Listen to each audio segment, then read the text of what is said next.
Olá! Está começando mais uma edição do Acontece no Rio. Veja os destaques. Instaladas as comissões permanentes, começam as votações no plenário da Câmara Municipal. Nessa quarta-feira, 2 vetos do prefeito Eduardo Paes foram derrubados. A Prefeitura anuncia que vai recorrer da determinação da Justiça de equipar 100% da frota de ônibus da cidade com ar-condicionado até o fim deste ano. Enquanto isso, passageiros e motoristas reclamam do calor durante as viagens. Alguém tem que fazer alguma coisa. De manhã eu com o carro superlotado, quase sem passageiro, pessoal me batendo, querendo me bater porque não tem ar-condicionado. E uma biblioteca diferente reabre as portas. Tem novidade cultural franco-brasileira aqui no centro da cidade. Em instantes. O ano começou para valer no plenário da Câmara Municipal após a instalação das comissões permanentes. 2 vetos do prefeito Eduardo Paes foram derrubados e teve vereador voltando a casa. Depois de ter passado pouco mais de 3 meses como deputado federal, o parlamentar Átila Nunes, do PMDB, voltou a ocupar a cadeira na Câmara Municipal.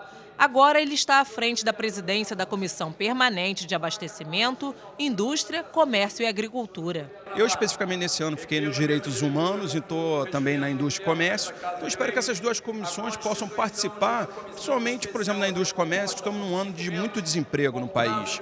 Então, é um momento para a gente ver fórmulas que a gente possa contribuir para que a economia carioca não sinta tanto essa recessão que, infelizmente, está levando tanta gente ao desemprego e perda de renda.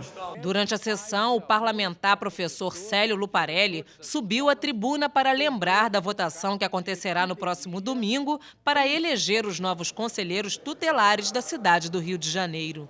Eu acredito realmente que se tiver da parte dos políticos, da parte dos líderes religiosos e dos candidatos principalmente, seriedade no processo, nós vamos escolher os melhores conselheiros tutelares e as crianças e os adolescentes terão uns representantes à altura de defender os seus direitos. Com as comissões permanentes constituídas, as votações voltaram a fazer parte da rotina do plenário. 2 vetos do Poder Executivo foram derrubados. Um deles de autoria do vereador Paulo Pinheiro, que disciplina o dever de transparência por parte de entidades privadas de utilidade pública ou não que recebam recursos públicos. Eu queria lembrar que hoje mais de 8 AS estão sendo processadas na Justiça por superfaturamento de medicamentos, contratos superfaturados, etc. Tudo isso eu imagino que possa ser, de alguma maneira, simplificado e punidos os responsáveis se a gente tiver a facilidade de buscar na internet o que cada OS está fazendo. Um calor insuportável. Essa é a sensação de passageiros e motoristas nos chamados quentões, os ônibus que circulam sem ar-condicionado. A Prefeitura já anunciou que vai recorrer da determinação da Justiça de refrigerar toda a frota até o fim deste ano. Enquanto a guerra de liminares não acaba, prossegue o sofrimento de quem anda de ônibus. Que calor é esse? Quem espera no ponto torce para que no vidro do ônibus estejam escritas estas 2 palavrinhas mágicas. Nada como entrar num coletivo fresquinho. Bem melhor do que sem ar-condicionado. Nesse calor, nesse verão, ninguém aguenta, né? Mas a realidade da maioria dos passageiros é outra. É difícil, mas tem que ir, né? Ainda é pior que sardinha em lata. Quando eu entrei no ônibus, eu falei com o motorista que a linha 265 é uma linha pobre que não tem ar. Aumentou a passagem e não temos ar, né? Num calor desse, né? Nós precisamos de ar. Tá horrível, viajar sem ar tá muito difícil mesmo. Às vezes acaba sobrando para o motorista, que na verdade é quem mais sofre. Gente, pelo amor de Deus, alguém tem que fazer alguma coisa. De manhã eu com o carro superlotado, quase sem passageiro, pessoal me batendo, querendo me bater porque não tem ar-condicionado. Ninguém entende que a culpa não é minha. Eu sou só um funcionário. Para mim seria melhor eu transportar com ar-condicionado. Aqui me sobe um vapor de quase 90 graus, entendeu? E é difícil, eu tenho que dirigir, eu tenho que dar troco. Tudo bem, foi aceito. Foram aceitos, né? Que eu não assinei nada para aceitar isso. Então nós temos que fazer o melhor. Agora, eu também não posso deixar ninguém a pé. Superlota o carro e as pessoas ficam, motorista, cadê o ar-condicionado? Cadê o ar-condicionado? Eu falo, quem tem que cobrar o ar-condicionado é o prefeito, mais ninguém. Eu não posso. Prefeitura do Rio e Secretaria Municipal de Transporte. Em 2014, foi firmado um acordo com a Justiça em que a Prefeitura se comprometeu a colocar ar-condicionado em 100% da frota até o fim deste ano. Mas no apagar das luzes de 2015, o prefeito Eduardo Paes editou um decreto alterando esse compromisso. Em vez de 100% da frota, 70% das viagens. Dias depois, o Ministério Público entrou com uma liminar cassando esse decreto, ou seja, uma discussão que promete esquentar. Por enquanto, está valendo o que foi combinado. Todos os ônibus precisam estar equipados até dezembro de 2016. O não cumprimento da decisão acarreta uma multa de 5 milhões de reais. Mas isso pode mudar a qualquer momento, com outra liminar. A Prefeitura já anunciou que vai recorrer, porque não tem condições de equipar a frota sem aumentar novamente as passagens. Além disso, segundo o prefeito, não há coletivos modernos suficientes disponíveis no mercado. Atualmente, apenas 57% das viagens são feitas no Fresquinho. A nossa equipe ficou 1 hora neste ponto da Rua Evaristo da Veiga, no centro, e viu muito poucos ônibus com ar-condicionado, cerca de 30% apenas. Enquanto a guerra de liminares não acaba, quem depende dos coletivos continua sofrendo e tentando driblar o calor. Catavento, a gente fecha a janela aqui com o ônibus em movimento, entendeu? Aí quando para o ônibus tem que abrir a janela de volta. Paninho também para secar? É, paninho. É gelo, muito gelo. Só uma bolsinha aqui de gelo. Com o fechamento do Maracanã para o futebol, os clássicos do Campeonato Carioca ganharam um novo endereço, fora do estado. Brasília, Cariacica foram algumas das cidades que receberam os jogos.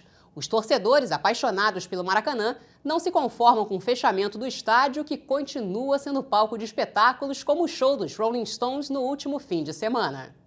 Você sabe onde fica Cariacica? Não. A cidade de Cariacica fica no Espírito Santo, a 517 quilômetros de distância do Rio de Janeiro. O clássico mais antigo do futebol carioca foi parar lá. Trocou a cidade maravilhosa, assim como o Fla-Flu de domingo passado, jogado em Brasília. A explicação para a mudança está na Olimpíada. O Maracanã foi entregue à organização dos Jogos. Mas se o futebol está proibido nessa época, o mesmo não acontece com a realização de espetáculos, como o show dos Rolling Stones. E o torcedor apaixonado daqui, como fica? Vendo o Maracanã fechado e os clássicos sendo jogados a quilômetros de distância. Nossos clássicos tem que ser na nossa cidade, no Rio de Janeiro, eu acho, né? Mas o interesse em grana é maior. Eu acho que tem que ser aqui no Rio de Janeiro. Complicado, né? Porque muitas das vezes a gente quer torcer e não pode assistir nosso time de perto. Entendeu? E complica um pouco. Dona Paixão resiste tantos quilômetros assim de distância? Quando a gente pode ir, a gente vai até onde der para ver o nosso time jogar. O Maracanã era a nossa alegria, né? Aqui no nosso campeonato, e perdeu um pouco a graça. Eu realmente não tenho muita vontade de assistir futebol, porque falta o nosso Maracanã, né? Até para quem veio de fora, não aceita essa mudança de endereço do futebol carioca. O corintiano Moacir trocou São Paulo pelo Rio há 3 anos por causa do trabalho. É um apaixonado pelo Maracanã. O Maracanã é uma referência ao futebol nacional, né? Então, fechado sempre vai repercutir.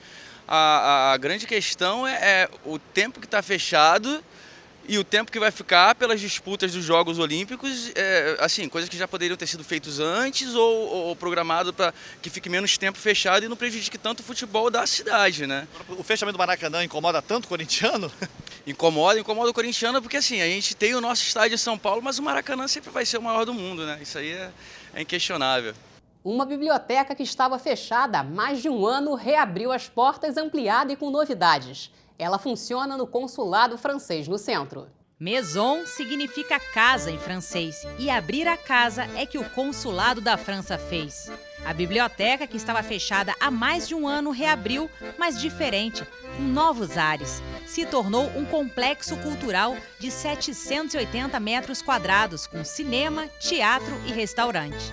Uma biblioteca é um lugar que guarda histórias. E já que estamos falando em história, a vista não poderia ser mais perfeita, pois foi na Baía de Guanabara que os primeiros franceses, liderados por Villegagnon, entraram no Rio de Janeiro. Diminuir essa distância de mais de 9.000 quilômetros que separam a França do Brasil é uma das propostas do local. A gente tentou não perder essa característica francesa, do tradicional, dos livros colocados nas estantes, organizados da forma que eles organizam normalmente, mas ao mesmo tempo dar esse conforto e dar essa sensação de estar exatamente em casa, que é o que o carioca gosta. Apesar das novidades, esse local guarda uma rica história. Essa biblioteca foi inaugurada em 61 e atravessou o período da ditadura militar como um refúgio para os que queriam ter acesso a livros censurados pelo regime. Muitos devem ter lido aqui pela primeira vez filósofos franceses como Michel Foucault e Deleuze, que se tornaram referências nos protestos de maio de 68 que tiveram início em Paris. A biblioteca multimídia, que tem mais de 20 mil exemplares de livros físicos e digitais, tem também livros em português. A consulta aos livros é aberta ao público e quem quiser levar uma obra para casa precisa se cadastrar no local. Mas nem só de passado vive esse espaço. É nossa contribuição à revitalização do centro. Queremos participar nesse processo ambicioso, reformando esse espaço que vai oferecer mais um espaço cultural aqui no centro da cidade.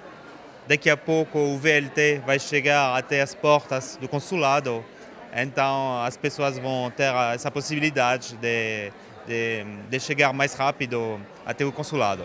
Para as próximas semanas, já estão programados seminários, palestras e eventos gastronômicos, é claro, já que estamos numa casa francesa. Se sentir em casa e também você precisa de tomar um drink e de comer um pouco, então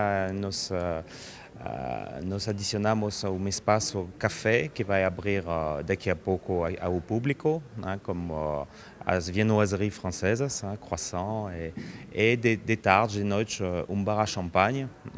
A ideia é de popularizar o champanhe, que é um produto um pouco elitista aqui no Brasil, e de ter a possibilidade de tomar uma taça de champanhe, sem comprar toda a garrafa inteira, para experimentar um pouco esse produto que não é muito divulgado no Brasil. E o Acontece no Rio fica por aqui. Você pode rever este e outros programas no nosso site. Acesse câmara.rj.gov.br. Até amanhã.